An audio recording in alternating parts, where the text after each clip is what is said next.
നമസ്കാരം. Today at മലപ്പുറത്തിലേക്ക് സ്വാഗതം.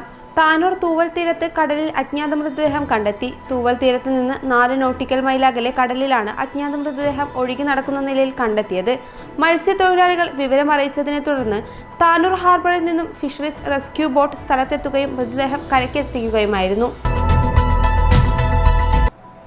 Wandoor Shanthinagar അത്താണിക്കലിലെ beverages outlet കാരണം പ്രദേശം സാമൂഹിക വിരുദ്ധരുടെ താവളമായി മാറുന്നതായി പരാതി. നാട്ടിൻപുറത്തെ ബീവറേജസ് ഔട്ട്ലെറ്റിൽ നിന്ന് മദ്യം വാങ്ങി തൊട്ടടുത്ത റബ്ബർ തോട്ടങ്ങളിലും ബസ് സ്റ്റോപ്പുകളിലുമൊക്കെയായി അന്തി ഉറങ്ങുന്നത് കണ്ട് പൊറുതിമുട്ടിയിരിക്കുകയാണ് നാട്ടുകാർ. പുലാമന്തോളിൽ പുലി സാന്നിധ്യമുണ്ടെന്ന് പറയുന്ന വടക്കൻ പാലൂർ കിഴക്കേക്കര ഭാഗങ്ങളിൽ നിരീക്ഷണ ക്യാമറ സ്ഥാപിക്കുമെന്ന് വനം വകുപ്പ്.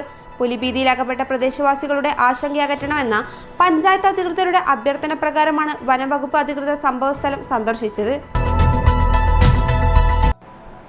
ആരോഗ്യവകുപ്പിന്റെ പബ്ലിക് ഹെൽത്ത് ലാബ് കെട്ടിടത്തിന് സ്ഥലം ലഭ്യമാക്കുന്ന വിഷയത്തിൽ 7 മാസം പിന്നിട്ടിട്ടും നടപടിയായില്ല. വിദ്യാഭ്യാസ വകുപ്പിന്റെ NOC ലഭിക്കുന്നതിനെടുക്കുന്ന കാലതാമസമാണ് പ്രശ്നത്തിന് കാരണം. നിലമ്പൂർ പെരുമ്പിലാവ് സംസ്ഥാന പാതയിൽ നിലമ്പൂർ റെയിൽവേ അടിപ്പാത നിർമ്മാണം തുടങ്ങി. ഇതുമൂലം ഈ പാത വഴിയുള്ള ഗതാഗതം നിരോധിച്ചു. ഈ മാസം 22-ന് പ്രവൃത്തി തുടങ്ങാനായിരുന്നു നേരത്തെ തീരുമാനമെടുത്തിരുന്നത്. എന്നാൽ തിരഞ്ഞെടുപ്പ് അടുത്ത ദിവസമായതിനാൽ പ്രവൃത്തി നീട്ടിവെക്കുകയായിരുന്നു.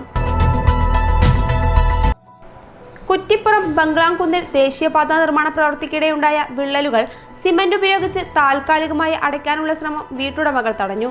പരിശോധനയുടെ ഭാഗമായാണ് പ്രവൃത്തിയെന്ന് നിർമ്മാണ കമ്പനി അറിയിച്ചെങ്കിലും വീടും ഭൂമിയും ഏറ്റെടുക്കുന്നത് സംബന്ധിച്ചോ മറ്റ് പരിഹാര മാർഗങ്ങൾ സംബന്ധിച്ചോ തീരുമാനമുണ്ടാകാതെ ഇത്തരം പ്രവൃത്തികൾ ചെയ്യാൻ അനുവദിക്കില്ലെന്ന് വീട്ടുടമകൾ അറിയിച്ചു. വഴിക്കടവിൽ ബൈക്കും കാറും കൂട്ടിയിടിച്ച് അപകടത്തിൽ 2 പേർക്ക് പരിക്കേറ്റു. പരിക്കേറ്റ ബൈക്ക് യാത്രക്കാരെ തൊട്ടടുത്ത ആശുപത്രിയിൽ പ്രവേശിപ്പിച്ചു. എടവണ്ണ ജംഗ്ഷനിൽ അപകടങ്ങൾ പെരുകിയിട്ടും അധികൃതരുടെ നിസ്സംഗതയിൽ വൻ പ്രതിഷേധം. കഴിഞ്ഞ 2 മാസത്തിനിടെ 4 മരണവും 10-ലധികം അപകടങ്ങളും നടന്നെങ്കിലും നടപടിയുണ്ടായിട്ടില്ല. കോൾ മേഖലയോട് ചേർന്നുള്ള ജലസ്രോതസ്സുകൾ വറ്റിയതോടെ മാറഞ്ചേരി പഞ്ചായത്തിലെ 500ഓളം കുടുംബങ്ങൾ ശുദ്ധജലത്തിനായി നെട്ടോട്ടത്തിലാണ്. പൊന്നാനി കോളിലെ 100 അടിത്തോടും BM റെഗുലേറ്ററും വരണ്ടതിനെ തുടർന്നാണ് പഞ്ചായത്തിലെ കിഴക്കൻ മേഖലയിൽ കനത്ത ശുദ്ധജലക്ഷാമം നേരിട്ടുകൊണ്ടിരിക്കുന്നത്. ഇതോടെ ടുഡേ അറ്റ് മലപ്പുറം സമാപിക്കുന്നു. പുതിയ വാർത്തകളുമായി അടുത്ത ദിവസം കാണാം. നന്ദി.